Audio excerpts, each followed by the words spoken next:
बिस्मिल्लाहिर्रहमानिर्रहीम। स्टूडेंट अस्सलाम वालेकुम, उम्मीद है आप खैरियत से होंगे। स्टूडेंट आइए आज हम इस चैप्टर नंबर 12 का एक न्यू टॉपिक शुरू करते हैं, that is very important article. इस आर्टिकल से एक शॉर्ट क्वेश्चन जो होता है वो पीटीबी के और as well as some time anti test के एग्ज़ाम में भी पिक हो जाता है। तो स्टूडेंट आइए आगाज़ करते हैं। स्टूडेंट आज का हमारा टॉपिक है angle of elevation and angle of depression है, एंड साथ ही इसके क्या हाइट्स एंड डिस्टेंस भी है। स्टूडेंट एंगल ऑफ एलिवेशन और एंगल ऑफ डिप्रेशन के बारे में आपने 10th क्लास में भी चैप्टर नंबर 7 में पढ़ चुके हैं। आइए स्टूडेंट थोड़ा सा मैं आपको एंगल ऑफ एलिवेशन और एंगल ऑफ डिप्रेशन का कॉन्सेप्ट देता हूँ। स्टूडेंट देखें, ये हम जो इंसान इसको ऑब्जर्वर कहते हैं, देखने वाली आंख को ऑब्जर्वर कहते हैं। हमारी जो नेक होती है ऑलवेज नॉर्मल इस लेवल पे रहती है। हम यानी कि हमारी नेक जो है इस लेवल पर काफ़ी टाइम तक स्टे कर सकती है। ठीक है, हम किसी भी चीज़ को देखना हो तो अपने नॉर्मल लेवल से ज़्यादातर अपवर्ड मूव करते हैं या डाउनवर्ड मूव करते हैं। हम ज़्यादा देर ऊपर स्टे नहीं कर सकते अपनी नेक के साथ, हम अपनी नेक के साथ ज़्यादा देर डाउनवर्ड स्टे नहीं कर सकते। तो ये हमारा है नॉर्मल लेवल ऑफ व्यू, इसको हॉरिजॉन्टल भी कहते हैं। स्टूडेंट देखें, ये आपका ये ऑब्जर्वर है। स्टूडेंट ये एक ऑब्जर्वर है जिसको हम ओ कहते हैं। ठीक है स्टूडेंट, ये हॉरिजॉन्टल लाइन है। ये क्या है आपकी जी, हॉरिजॉन्टल लाइन है। ठीक है, जिसके नॉर्मल लेवल भी कहते हैं। इसको स्टूडेंट नॉर्मल लेवल भी कहते हैं। ठीक है स्टूडेंट, फॉर एग्जाम्पल यहाँ कोई ऑब्जेक्ट है, यहाँ कोई क्या है ऑब्जेक्ट है, तो हमने ज़ाहिर है इसको ऐसे देखना है। स्टूडेंट ये जो है हमारी लाइन ऑफ साइट है, ये हमारी लाइन ऑफ साइट यानी कि ऑब्जेक्ट को देखने वाली आई, यानी मैं ऐसे देख रहा हूँ तो ये मेरा लाइन ऑफ साइट है। तो स्टूडेंट इस कंडीशन में कि हॉरिजॉन्टल लाइन और लाइन ऑफ साइट के दरमियान जो एंगल बनेगा उसे कहते हैं एंगल ऑफ एलिवेशन कहते हैं। क्या कहते हैं? एंगल ऑफ एलिवेशन कहते हैं। एंगल ऑफ एलिवेशन कब बनता है? जब आप खड़े खड़े किसी काइट को देखें, किसी बर्ड को देखें, किसी बिल्डिंग पर मौजूद किसी इंसान को देखें, किसी प्लेन को देखें, यानी आप उस चीज़ को देखें जो आपसे ज़्यादा हाइट पर मौजूद है, फिर एंगल ऑफ एलिवेशन बनता है। ठीक है स्टूडेंट, इसके बाद हम बात करते हैं एंगल ऑफ डिप्रेशन की बात करते हैं। स्टूडेंट देखें, ये हमारा ये ऑब्जर्वर है। ठीक है, ये हमारी हॉरिजॉन्टल लाइन है, ये हमारी हॉरिजॉन्टल लाइन है। स्टूडेंट ये ऑब्जेक्ट है जिसको हमने ना देखना है। अब हमारी जो आई है उस बॉडी को देखने के लिए नीचे को मूव कर रही है। अब हमारी जो आईज है उस बॉडी को देखने के लिए क्या है, डाउनवर्ड मूव कर रही हैं। ये देखें, तो अब जो ये आपकी लाइन ऑफ साइट है, ये आपकी लाइन ऑफ साइट है। ठीक है स्टूडेंट, ये मेरा हॉरिजॉन्टल लाइन जो मेरा नॉर्मल लेवल ऑफ व्यू है। अब मैं इससे जो डाउनवर्ड देखूंगा जी, ऐसे देख रहा हूँ। ठीक है, ऐसे देख रहा हूँ, तो मेरी लाइन ऑफ साइट है। तो हॉरिजॉन्टल लाइन और लाइन ऑफ साइट के दरमियान जो एंगल बनेगा इसको कहते हैं एंगल ऑफ डिप्रेशन कहते हैं। क्या कहते हैं? एंगल ऑफ डिप्रेशन कहते हैं। स्टूडेंट एंगल ऑफ डिप्रेशन जो होता है ये कब बनता है? जब आप किसी हाइट वाली जगह पर खड़े होके नीचे को देखें। फॉर एग्जांपल आप बिल्डिंग पर खड़े होके गली में किसी इंसान को देखें, किसी मोटर को देखें, किसी कार को देखें, प्लेन में बैठ के किसी नीचे को देखें, ग्राउंड पे देखें, तो उस टाइम आपका एंगल ऑफ डिप्रेशन बनता होता है। ठीक है स्टूडेंट, या किसी माउंटेन के ऊपर खड़े होकर ज़मीन पे देखें तो उस टाइम एंगल ऑफ डिप्रेशन बनता है। तो स्टूडेंट ये आपका एंगल ऑफ डिप्रेशन है। स्टूडेंट याद रखिएगा कि हम ऑलवेज एंगल ऑफ डिप्रेशन को एंगल ऑफ एलिवेशन में कन्वर्ट करके सॉल्व किया करेंगे। हम ऑलवेज एंगल ऑफ डिप्रेशन को एंगल ऑफ एलिवेशन में कन्वर्ट करके सॉल्व किया करेंगे। और क्वेश्चन ये जो 12 पॉइंट आपकी 3 है ये application of right angle triangle का सॉल्यूशन की है, जो 12.2 में हम कर चुके हैं। आइए स्टूडेंट इसका क्वेश्चन नंबर 1 करते हैं। स्टूडेंट क्वेश्चन नंबर 1 है, a vertical pole is 8 metre high and length of its shadow is 6 metre. What is the angle of elevation of sun at that moment. Student इन क्वेश्चनों में देखना है कि आपको गिवन क्या है और क्या मांगता है। स्टूडेंट सबसे पहले क्या है, एक वर्टिकल पोल है जो कि 8 मीटर हाइट है। इन ऑल क्वेश्चन में, तमाम क्वेश्चंस में आपकी राइट एंगल ट्राइंगल बनेगी। स्टूडेंट ये एक आपका वर्टिकल पोल है सी बी, और इसकी जो हाइट दी हुई है हमें 8 मीटर दी हुई है। स्टूडेंट ये वर्टिकल पोल है और आपको पता है कि पोल जो होता है ग्राउंड के साथ 90 का एंगल बनाता है। And length of its shadow is 6 metre. Student ये पोल है, इसका शैडो या तो लेफ्ट में बनेगा या तो राइट में बनेगा, अभी पता लग जाता है। स्टूडेंट ये पोल का शैडो है, ये क्या है, शैडो ऑफ ए पोल, और ये दिया हुआ जी 6 मीटर है। ये क्या है, शैडो ऑफ पोल, जो कि क्या है 6 मीटर दिया हुआ है। स्टूडेंट यहाँ पर आपका कहीं वो सन है, ठीक है, उसने अपनी रेज मारी होगी इसके ऊपर, पोल के ऊपर, और पोल का शैडो इस तरह बना होगा। एक रे ऐसी है जो पोल के टॉप को टच करती हुई यहाँ तक आई। एक रे ऐसी थी जो पोल के टॉप को टच करती हुई शैडो के इस पॉइंट पे आई। बताइए कि इसका जो एंगल ऑफ एलिवेशन है सन का वो क्या होगा, जो हमने मालूम करना है। स्टूडेंट सन का जो है एंगल ऑफ एलिवेशन होगा हमारा, वो डिप्रेशन होगा। ये बात याद रखिएगा स्टूडेंट, एंगल का वो एंगल ऑफ हमारा वो angle of depression, angle of elevation होगा। स्टूडेंट सन का वो डिप्रेशन होगा। स्टूडेंट सन का एंगल ऑफ एलिवेशन डिप्रेशन कोई नहीं होता, क्योंकि वो ऑल अराउंड होता है। तो इसलिए हम इस एंगल को यहाँ पर क्या करेंगे, कन्वर्ट करेंगे। तो स्टूडेंट देखें ये राइट एंगल ट्राइंगल बन गई है, ये आपका परपेंडिकुलर, ये आपका बेस। देख लें इस फिगर में आपका बी सी क्या है, लेंथ ऑफ पोल, ए सी क्या है, शैडो ऑफ जो है शैडो ऑफ पोल, और इसमें आपने क्या करना है कि एंगल ऑफ एलिवेशन मालूम करना है। अब स्टूडेंट जो आपको फिगर में नजर आ रहा है उसको बैकग्राउंड के तौर पर लिख लें। आइए स्टूडेंट अब हम उसको लिखते हैं। स्टूडेंट देखें इसमें जो आपको फिगर में दिखाई दे रहा है मैंने लिख दिया। Measurement B C, height of pole 8 metre, measurement A C, length of shadow 6 metre, theta क्या है, एंगल ऑफ एलिवेशन, वो आपने क्या करना है, फाइंड करना है। तो स्टूडेंट ये आपका परपेंडिकुलर है और ये बेस है, और परपेंडिकुलर बेस में क्या रेशो होती है, 10। तो यहाँ लिखेंगे from figure tangent theta is equal to perpendicular क्या आपका जी 8, और बेस क्या है स्टूडेंट आपका जी 6 है। परपेंडिकुलर क्या है आपका जी 8 है, और बेस क्या है आपका जी वो 6 है। परपेंडिकुलर 8, बेस 6 है। Theta is equal to, tangent function को राइट में ले जाएं तो tangent inverse is equal to, इसको 2 पे काटे 4, 2 पे काटे 3, तो 4/3। तो theta is equal to tan inverse 4/3 लेंगे तो ये क्या आएगा 53 डिग्री एंड 8 मिनट। मुझे उम्मीद है स्टूडेंट आपको समझ लगी होगी, बहुत इजी क्वेश्चन है। इन तमाम क्वेश्चनों में आपकी राइट एंगल ट्राइंगल बनेगी। स्टूडेंट क्वेश्चन नंबर 2 है, a man 80 decimetre tall observe that the angle of elevation of the top of a tree at a distance of 12 metre from him is 12 degree.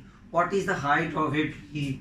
Student a man 80 decimetre tall, observe, एक man है, देखिएगा student, एक man है, ये देखिएगा ए और B, एक man है जो कि 80 डेसीमीटर टॉल है। एक मैन है जो कि 80 डेसीमीटर टॉल है। ऑब्जर्व, वो आदमी देखता है द एंगल ऑफ एलिवेशन, इसका मतलब वो आदमी एंगल ऑफ एलिवेशन के साथ देखता है। इसका मतलब क्या है कि वो आदमी ऊपर को देख रहा है, आदमी देखता है विद एंगल ऑफ एलिवेशन। इसका मतलब है कि एंगल ऑफ एलिवेशन का मतलब है कि आदमी ऊपर को देख रहा है। किसको देख रहा है, of top of a tree, यानी आदमी के सामने एक ट्री है, ये देखिए स्टूडेंट, आदमी के सामने एक ट्री है, वो उसके टॉप पे देखता है। आदमी के सामने एक ट्री है, वो उसके टॉप पे देखता है। स्टूडेंट, मैन के सामने एक ट्री है, वो उसके टॉप की तरफ देखता है। ये देखें, ये मैन की आईज है, ये मैन की आईज हैं और ये मैन का फुट है। तो मैन और ये जो है ट्री, ये आपका ट्री है और इस सारे ट्री की जो हाइट है स्टूडेंट वो h है। इस सारे ट्री की जो हाइट है वो क्या है जी, h है। और ये ट्री का बॉटम है, और ये ट्री का क्या है, बॉटम है। ये मैन का फुट है, ये मैन की आईज है, ये ट्री का टॉप है, ये ट्री का बॉटम है। जो मैन है वो ट्री के टॉप पर देखता है, तो जाहिर है उसे ऊपर देखना पड़ेगा। तो वो ट्री के टॉप पे देखता है, तो एंगल ऑफ एलिवेशन आता है 12 डिग्री। एंगल ऑफ एलिवेशन आता है वो 12 डिग्री बनाता है। कहता है what is the height of tree, tree की हाइट क्या होगी, यानी BT। ट्री की हाइट क्या होगी, BT। मैं रिपीट करता हूँ, a man 80 metre deci tall observe, एक आदमी है जिसकी हाइट कितनी है, 80 decimetre. Observe the angle of elevation, यानी वो आदमी ऊपर को देख रहा है। किसको देख रहा है, टॉप ऑफ ए ट्री। एक आदमी के सामने एक ट्री है, वो ट्री के टॉप पे देखता है, तो जाहिर है उसने आई से देखना है, कोई अपने फुट से तो नहीं देखना। तो आईज की मदद से ट्री के टॉप पर देखता है, तो कितना एंगल बनाता है, 12 डिग्री बनाता है।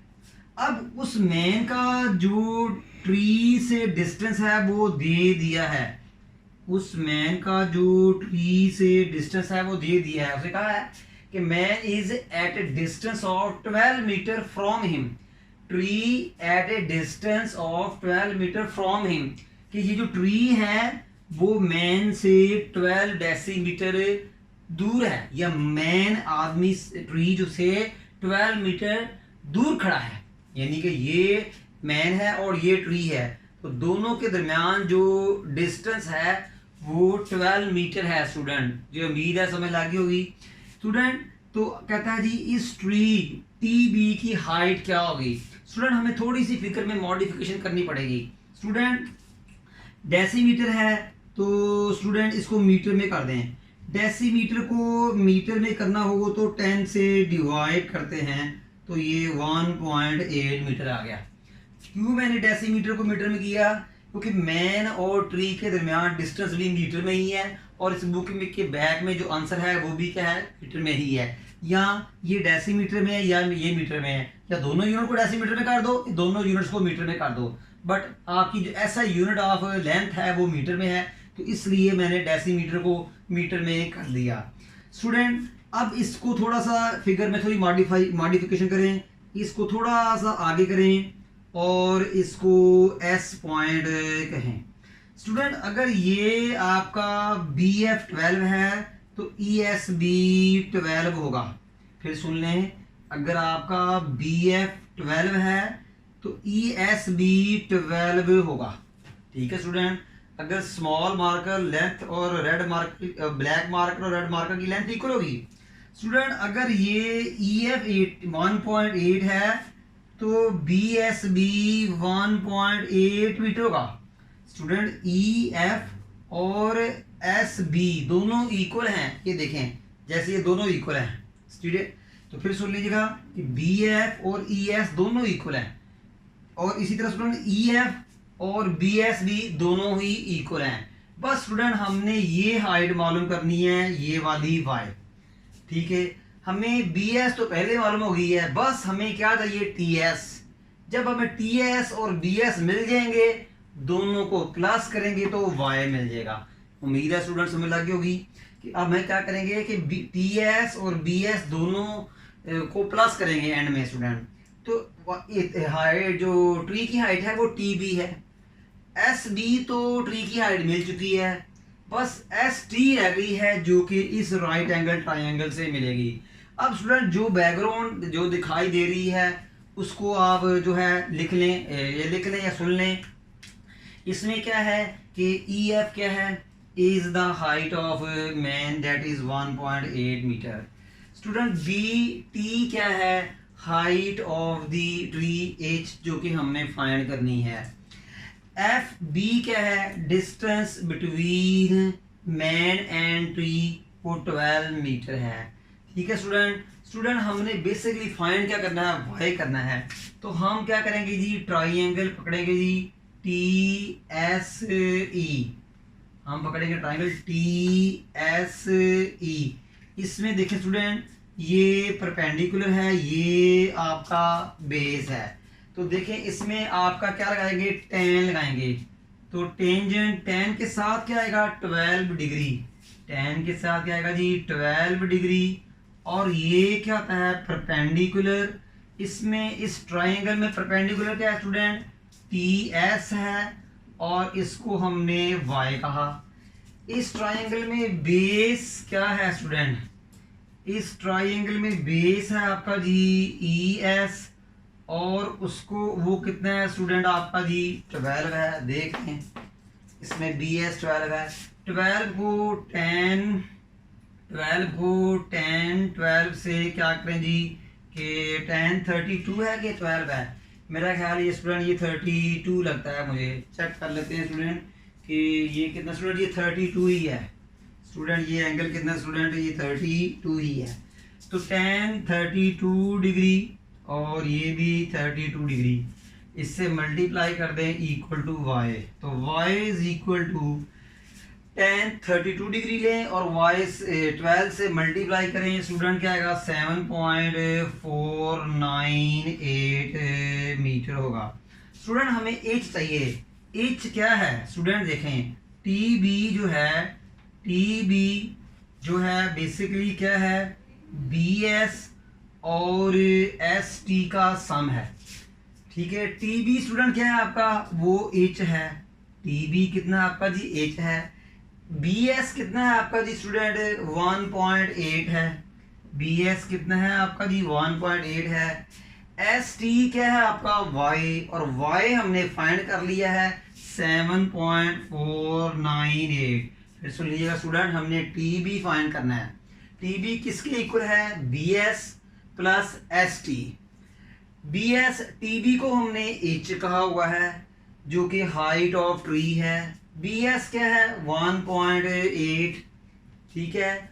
और एस टी क्या है आपका जी, वाई, जो हमने फाइंड कर लिया है 7.498। स्टूडेंट अब इन दोनों को प्लस कर दें, तो 1.8 प्लस 7.498, तो स्टूडेंट ये क्या आएगा 9.298 is required height of tree. मुझे उम्मीद है स्टूडेंट समझ लगी होगी आपको। आइए अब हम नेक्स्ट क्वेश्चन करते हैं। स्टूडेंट क्वेश्चन नंबर 3 है, at the top of a cliff 80 metre high the angle of depression of a boat is 12 degree, how far is boat from the cliff. Student सबसे पहले देखें कि क्या गिवन है और उसके मुताबिक हमने राइट एंगल ट्राइंगल बनानी है।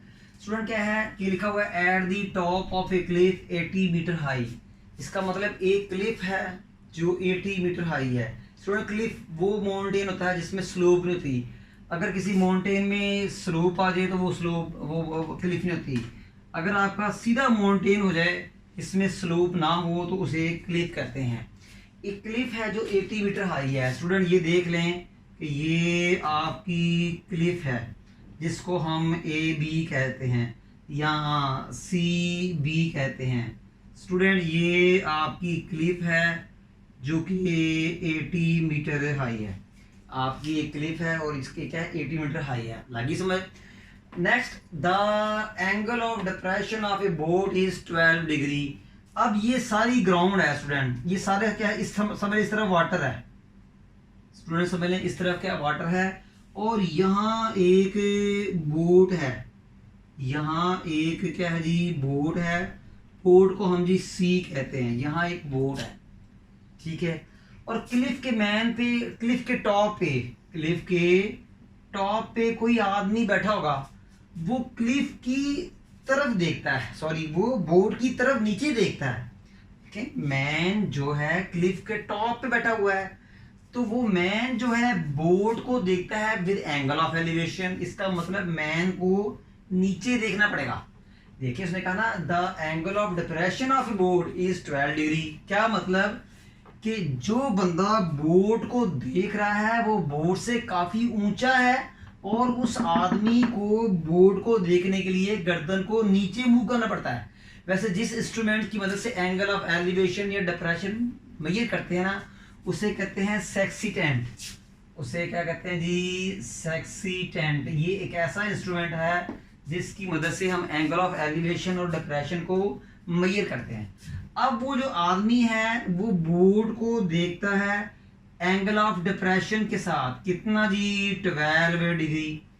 वो इस एंगल के साथ इस बोर्ड को देखता है। वो मैन जो बैठा है टॉप के ऊपर उसके हाथ में इंस्ट्रूमेंट है, वो बोर्ड को देखता है 12 डिग्री के साथ। अब हम इस एंगल ऑफ डिप्रेशन को यहाँ कन्वर्ट करेंगे।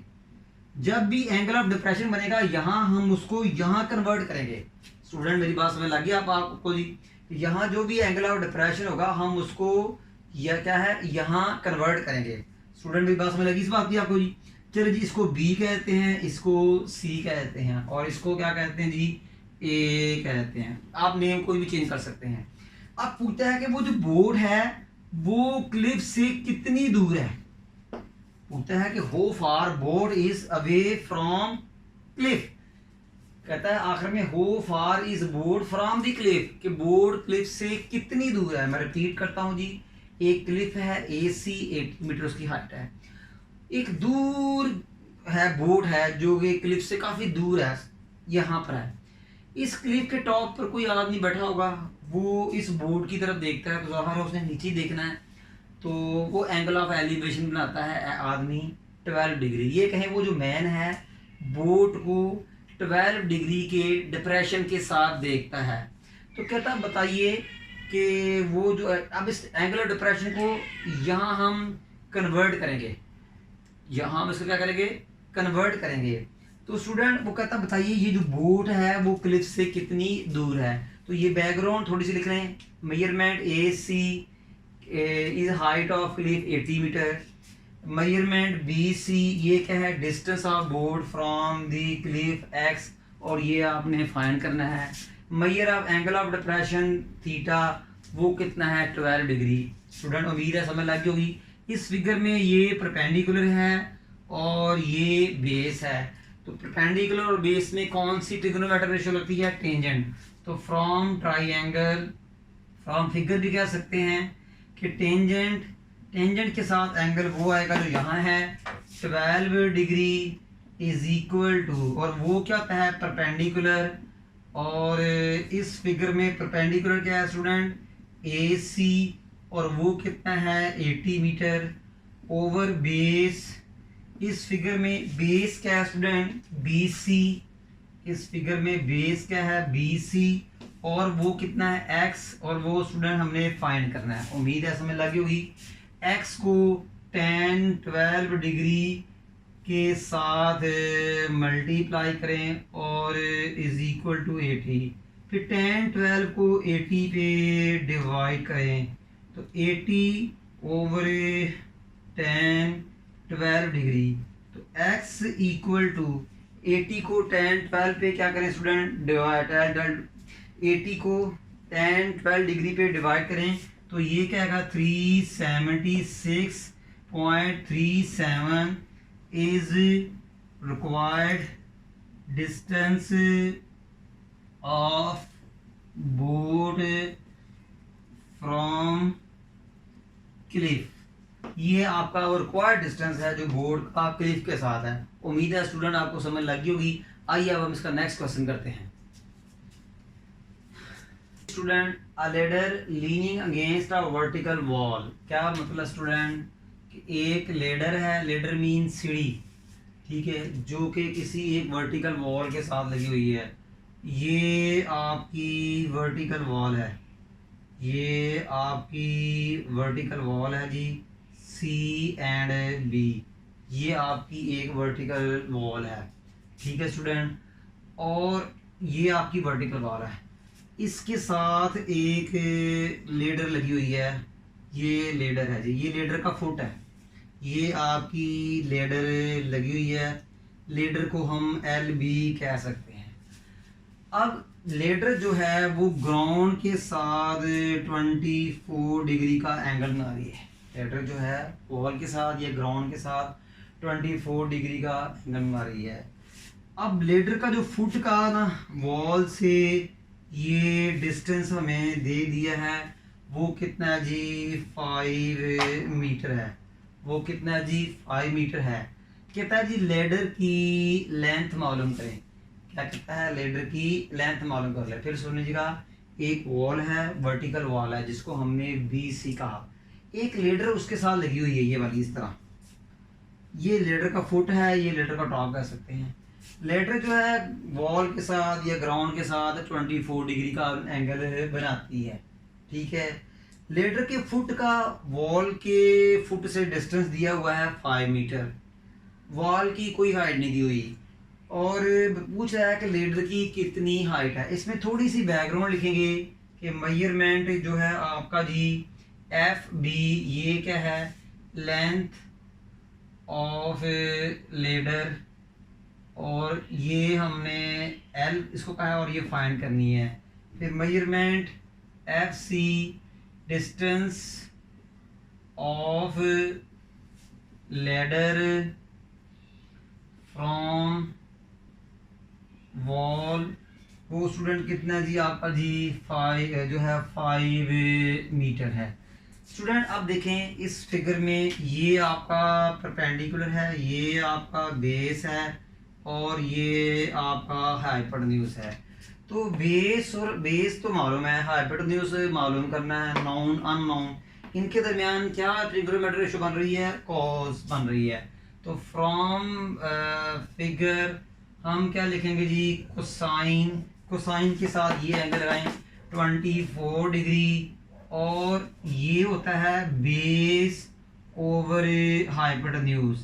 क्या आता है, बेस ओवर हाइपोटेन्यूज। बेस क्या है, FC equal to 5 metre. FC equal to 5 metre. Hypotenuse कितना आपका, FB equal to L। FB equal to L जो कि आपने फाइंड करनी है। फिर ये स्टूडेंट बेस FC FB लिखने की जरूरत नहीं है, L को सिर्फ समझाने के लिए cos 24 डिग्री से मल्टीप्लाई करें इक्वल टू 5 मीटर। स्टूडेंट फिर इसको इधर जाके डिवाइड करें तो L क्या है 5 ओवर cos 24 डिग्री। स्टूडेंट 5 को cos 24 डिग्री से डिवाइड करें 5.47, ये आपकी लेडर की रिक्वायर्ड लेंथ है, is required length of ladder. उम्मीद है स्टूडेंट आपको समझ लग गई होगी, बहुत इजी क्वेश्चन है, शॉर्ट क्वेश्चन में भी आया हुआ है। आइए स्टूडेंट हम अब नेक्स्ट क्वेश्चन करते हैं। स्टूडेंट क्वेश्चन नंबर 5 है, a kite flying at a height of 67.2 metre. यानी कि एक काइट है जो कि इतनी हाइट से वो उड़ रही है। देखें ये सारी आपकी स्टूडेंट ग्राउंड है, ठीक है, ये सारी आपकी क्या है जी, ये ग्राउंड है। और स्टूडेंट एक काइट है, ठीक है स्टूडेंट, देख लीजिए भाई, गुजारा कर लीजिएगा, इतनी बुरी काइट है फिर भी उड़ रही है। वो काइट है स्टूडेंट, इसको हम के कहते हैं। वो ज़मीन से इतनी हाइट पे उड़ रही है। कितनी हाइट पे उड़ रही है, 67.2 मीटर की हाइट से उड़ रही है। यहाँ कोई मैन होगा जिसके हाथ में क्या होगी, ज़ाहिर ये काइट अकेली तो उड़ी हुई, ये कोई उसे उड़ा रहा है, कटी हुई नहीं है, ठीक है। तो एक स्ट्रिंग है जो इस मैन ने पकड़ी हुई है और काइट को उड़ा रही है। स्ट्रिंग सीधी है, स्ट्रेच्ड है, सीधी है, उस ये ढीली नहीं, स्ट्रिंग इस तरह की ढीली नहीं है, बिल्कुल टाइट है, ठीक है। स्ट्रिंग ऐसे टाइट है, टाइट लूज नहीं, बिल्कुल टाइट है। स्ट्रिंग जो है ना वो ग्राउंड के साथ, ये आपका ग्राउंड है, स्ट्रिंग जो है ग्राउंड के साथ 55 डिग्री का एंगल में आ रही है। कितना बताइए स्ट्रिंग की लेंथ कितनी होगी, स्ट्रिंग की लेंथ कितनी होगी। एक kite flying at a height of 67.2 metre, एक काइट है जो इतनी हाइट से उड़ रही है attach to a fully stretched string, यानी काइट जो है एक बिल्कुल तनी हुई डोर के साथ उड़ रही है, और inclined at an angle of 52 degree to the horizontal. क्या ये आपका हॉरिजेंटल भी है, ये आपका स्टूडेंट ग्राउंड भी है, और ये आपका हॉरिजेंटल भी है, ये आपका ग्राउंड भी है और ये आपका हॉरिजेंटल भी है। जो स्ट्रिंग है बिल्कुल तनी हुई है और वो ग्राउंड के साथ हॉरिजेंटल के साथ 55 डिग्री का एंगल बना रही है। बताइए स्ट्रिंग की लेंथ कितनी है? स्टूडेंट मैं दोबारा बोलता हूँ, एक काइट है जिसको हम के सी कह सकते हैं, 67.2 की हाइट से ऊपर उड़ रही है। काइट जो है वो ज़ाहिर है एक आदमी उड़ा रहा होगा। काइट जो है एक स्ट्रिंग तनी हुई डोर के साथ उड़ रही है। वो जो डोर है यार, ये मैन है, वो ग्राउंड के साथ हॉरिजेंटल के साथ 55 डिग्री का एंगल बना रही है। इंक्लाइंड एंगल कोई भी एंगल हो सकता है, पकड़ 90 का नहीं होता, तो बना रही है। तो बताइए कि स्ट्रिंग की लेंथ कितनी होगी? तो स्टूडेंट यहाँ आप थोड़ी सी बैकग्राउंड लिखेंगे, मैं बोलता हूँ, मुझे उम्मीद है लिखेंगे। स्टूडेंट ये आपका परपेंडिकुलर है और ये आपका हाइपोटेन्यूज है। तो इसमें क्या करेंगे, मेजरमेंट देखें जी, मेजरमेंट के सी हाइट ऑफ काइट वो कितना है स्टूडेंट, 67.2 मीटर। और मेजरमेंट के एम ये क्या है, लेंथ ऑफ स्ट्रिंग वो कितनी है, एल जो हमने फाइंड करनी है। स्टूडेंट फ्रॉम फिगर देखें, ठीक है, ये बैकग्राउंड थोड़ी सी लिखा गए हैं। फ्रॉम फिगर देखें कि ये परपेंडिकुलर है, ये हाइपोटेन्यूज है। तो परपेंडिकुलर और हाइपोटेन्यूज भी क्या था जी, साइन। तो ये साइन 55 डिग्री, ये क्या आएगा, perpendicular over hypotenuse. Student perpendicular क्या आपका जी, के सी। परपेंडिकुलर क्या आपका जी, के सी, और वो कितना है, 67.2। हाइपोटेन्यूज कितना है आपका जी स्टूडेंट जी, वो एम के है, कितना है जी, एम के है, और वो एल है, और वो आपने फाइंड करना है। अब स्टूडेंट ये परपेंडिकुलर हाइपोटेन्यूज के सी एम के लिखने की जरूरत नहीं है सिर्फ समझाने के लिए। एल को साइन 55 डिग्री से मल्टीप्लाई करें is equal to 67.2। L is equal to 67.2 over sine 55 degree, और 67.2 को साइन 55 पे डिवाइड करेंगे तो स्टूडेंट ये 82.036 metre is required length of string. ये स्टूडेंट स्ट्रिंग की इतनी लेंथ है जो काइट को उड़ा रही है। उम्मीद है स्टूडेंट आपको समझ लगी होगी। आइए स्टूडेंट हम एमसीक्यू ऑफ द डे भी करते हैं, क्योंकि हमने आपसे हर लेक्चर के एंड में एमसीक्यू करने का वादा किया हुआ है, इसलिए लेक्चर पूरा देखा करें। हर लेक्चर के एंड में एमसीक्यू होती है स्टूडेंट। आइए स्टूडेंट एमसीक्यू डिस्कस करते हैं। फर्स्ट एमसीक्यू है, कोई ट्राइंगल एबीसी है, उसका अल्फा एंगल 40 है, गैमा 90 है, बीटा क्या होगा? तो स्टूडेंट मैंने आपको आसान तरीका बताया हुआ है कि ट्राइंगल के 2 एंगल गिवन हो तो थर्ड वालों करने का तरीका क्या होता है, इन दोनों एंगल्स को प्लस करो तो 90 प्लस 50 40 ये 130 आएगा। 130 में से 180 माइनस करो तो स्टूडेंट इसका आंसर क्या होगा जी, 50 आया। मैंने आपको कस्टमर के बताया था 2 एंगल गिवन हो, थर्ड एंगल मालूम करने का क्या तरीका है, गिवन एंगल का सम लो और 180 से माइनस कर दो तो स्टूडेंट ये आपका आंसर आया। Student in right angle triangle there are dash acute angles. Student right angle triangle में कितने एक्यूट एंगल्स होते हैं ये समझाया हुआ है स्टूडेंट। ये 90 का एंगल है, तो स्टूडेंट इन दोनों का सम भी, ये जो अल्फा और बीटा है, इन दोनों का सम भी हमेशा 90 का होगा।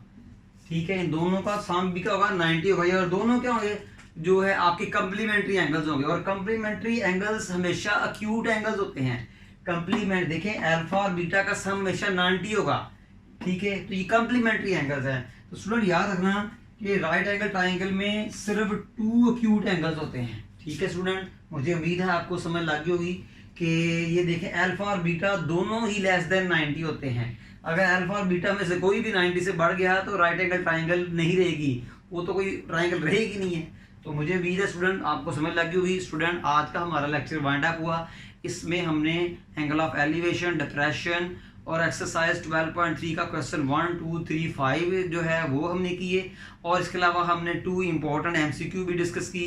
स्टूडेंट हमारे इस लेक्चर को लाइक भी करें, शेयर भी करें, कमेंट्स भी करें और चैनल को सब्सक्राइब भी करें, ताकि आपको आने वाली MCQs भी और आने वाले लेक्चर्स भी मिलते रहें। स्टूडेंट आज का जो हमारा लेक्चर है वो तकरीबन वाइंड अप हो चुका है।